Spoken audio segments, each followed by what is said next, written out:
I used to have a list. It was color-coded, obsessively revised, and hung on the wall above my desk like a shrine to productivity. It tracked everything I thought mattered: career goals, fitness milestones, travel destinations, income targets. I believed in it the way some believe in horoscopes or scripture. If I checked off all the boxes, I told myself, I'd be happy. Whole. Finished. At 28, I had already crossed off more than most people my age. Senior role at a startup, lean physique, 2 passports filled with stamps, and a condo I could barely afford but loved showing off.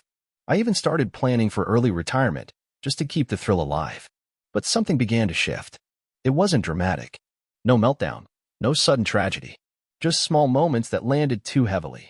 Like the day my best friend's dad died, and I skipped the funeral because I had a critical product launch. Or the Sunday mornings when I woke up and realized I had no one to text, not because I didn't know people, but because none of them knew me. Or maybe it was that time in Bali, standing on a cliff with the best view I'd ever seen, and feeling absolutely nothing. I took the photo anyway. It got 1,462 likes. That should have meant something, right? But it didn't. It was around then that I stopped updating the list. I still glanced at it, like a superstition, but it no longer stirred anything in me. Instead, I started watching people. Not influencers, not CEOs, not top 5 morning routine guys. Just regular people. The barista who hummed while she worked. The janitor who remembered everyone's name. The single mom at the gym who always looked tired, but smiled anyway. They seemed to have something I didn't. Something I couldn't measure. So I did what any normal person does when their worldview starts cracking. I ignored it. For a while. But the cracks were spreading, and eventually, everything would fall through. The collapse came on a Tuesday. I remember that clearly because I'd just come out of a status meeting, the kind where everyone talks in buzzwords and nothing gets decided. My phone buzzed. 3 missed calls from my mom. 1 text, "Call me. It's about Dad." I knew before I hit dial that it was bad. I hadn't spoken to him in months. Not out of anger, just the slow erosion of contact that happens when you're too busy chasing what you think matters. He was in the hospital. Stroke. Severe. I booked a flight and was home that night. The hospital room was cold, too clean. He didn't look like himself, bloated, wired up, face slack on one side. My mom clutched a paper cup of coffee like it was the only thing holding her together. I stood there, suit still on, laptop in my bag, wondering how the hell I had let life get so far ahead of me. He never woke up. The funeral was a blur. People I hadn't seen in years hugged me like we were still close. I kept thinking about the last conversation I had with him. It was about taxes. He had asked me if I still played guitar. I told him I didn't have time. I didn't have time. I remember staring at my list that night in my old childhood bedroom. It was still saved in the cloud, still color-coded. Nothing on it said be there when your father dies or ask your mom how she's really doing. There was no checkbox for grief. For the first time, the list felt ridiculous. That night, I deleted it. After the funeral, I didn't go back to work right away. At first, I told them it was bereavement leave. Then I asked for more time. Then I just stopped answering emails altogether. There was no grand declaration. Just silence. The world kept moving, but I didn't. I stayed in my childhood home for weeks. My mom was there, drifting through her own grief, and for the first time in years, we were in the same place with nothing between us. No distractions. No deadlines. We talked late into the night, about him, about life, about everything we'd never said. I found boxes in the attic with old photos, my dad's handwritten notes, birthday cards I hadn't seen in decades. I found a letter he wrote to me when I was 10. It said, "I hope you always make time for the things that make you feel alive. Don't trade that for anything." I'd spent years trading exactly that. The first real moment of clarity came one evening when I sat outside with my mom. We were drinking tea. No phones, no TV, just quiet. She told me she missed the noise of my dad's laugh, how he used to dance around the kitchen when a good song came on. Then she laughed herself and said he had no rhythm. God, it was awful. And in that moment, watching her smile through pain, I realized this was it. This was life. Not the metrics, not the applause, not the polished profile photos. It was in the stillness, the awkward dancing, the deep belly laughs, the presence of someone who knew you without explanation. I hadn't felt that in years, and I wanted it back. When I finally returned to the city, everything looked different. It wasn't the skyline that changed, it was me. The office, once my temple, now felt like a waiting room for people afraid to ask why they were there. I tried to ease back into the pace. I attended meetings, answered Slack messages, even updated my calendar with a new color scheme, hoping to trick myself into caring. But something inside me had shifted. Irreversibly.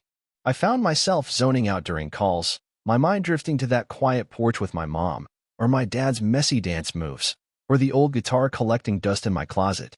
I started bringing it back to life, one rusty chord at a time. At night, instead of spreadsheets and late-night emails, I'd sit on the edge of my bed and play until my fingers ached.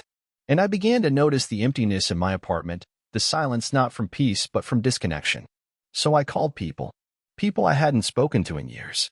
Old friends, college roommates, a girl I once loved and never quite forgot. Some didn't answer. Some did. A few of those calls lasted hours. I didn't have a plan. For the first time in my life, that felt okay. Then one Sunday, I did something that would have seemed absurd to the old me. I turned off my phone, packed a sandwich, and walked with no destination. I ended up at a neighborhood park I'd never visited, just watching a group of kids chase each other like life was a game they'd already won. I stayed for hours, just watching, breathing. I didn't check my phone once. That night, I cried. Not from sadness, exactly. It was something deeper, a kind of shedding, like grief, but also grace. I was becoming someone else. Or maybe I was finally becoming myself. Changing your life isn't like flipping a switch. It's more like dragging yourself through wet cement while everyone around you keeps cheering for the old you. People noticed, of course. Some coworkers asked if I was okay. A few friends, more like acquaintances, really said I was being weird. One even joked, midlife crisis already? I was 29. But when you stop chasing the things the world rewards, the world starts questioning you. I didn't blame them. I had built an entire identity around achievement. I was the guy who always had a plan, who answered emails at 2 a.m., who thrived under pressure. Now I was the guy who brought a sketch pad to the park and drew strangers in pencil. I was the guy who said no to promotions and yes to family dinners. Unlearning is slow. Some days I doubted everything. I'd stare at my dwindling bank account and feel the anxiety creep in. What if I was being reckless? What if everyone else was right? But then something would happen, a small thing, always, that would remind me why I was doing this. Like the barista remembering my name and asking how my mom was doing. Or my nephew calling me out of the blue just to tell me a joke.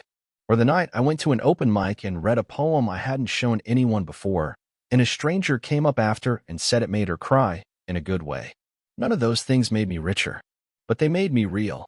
And real started to matter more than successful. One afternoon, I was at a tiny used bookstore I'd passed 100 times but never entered. It smelled like dust and old paperbacks, and the floor creaked with every step. I wasn't looking for anything. I was just there to be there. That's when I met her.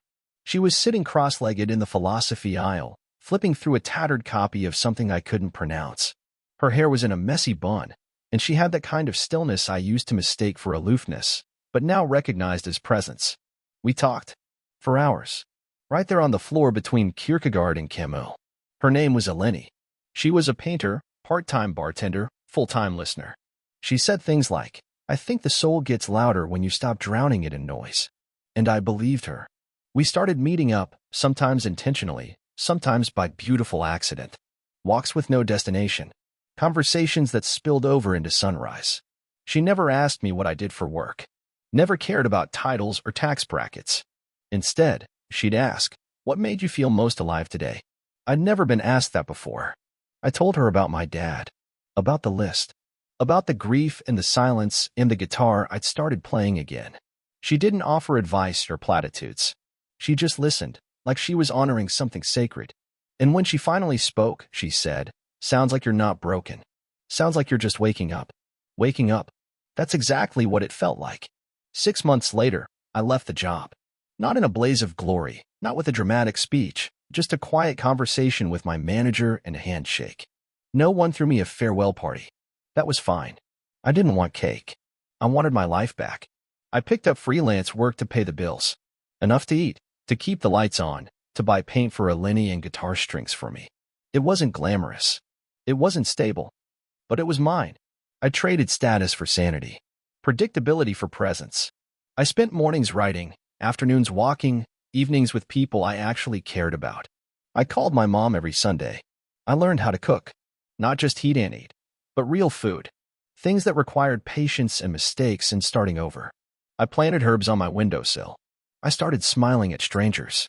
I laughed more. And the strange part? I missed almost nothing from before.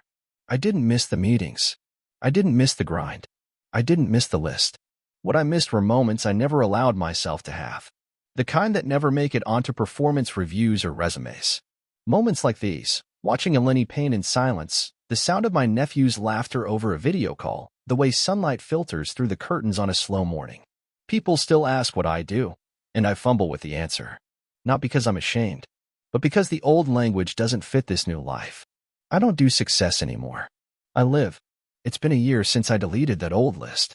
Sometimes I still wonder where I'd be if I hadn't. Probably richer. Probably more successful. Maybe even famous in some small, forgettable way. But I wouldn't be here on this creaky porch with a half-empty mug of coffee and Eleni's head on my shoulder, the smell of rain drifting in through the screen door. There's a new list now, though I've never written it down. It's made up of things that don't look impressive on paper but feel monumental in my soul. Saying I love you without hesitation. Making breakfast with someone you love and laughing because the eggs burned, but it doesn't matter. Being present when someone cries. Watching your mom find joy again in gardening. Taking a long walk just because it's Tuesday. My dad once said, "Don't trade what makes you feel alive." I ignored it for years. But I hear it now, clear as day, in every note of the guitar, every gentle silence between words, every smile that doesn't need a reason. The important things in life aren't things. They're people. Moments. The space between breath and meaning. I used to chase a life that looked good. Now I'm living one that feels good. And for the first time, I'm not trying to get anywhere else. I'm already home.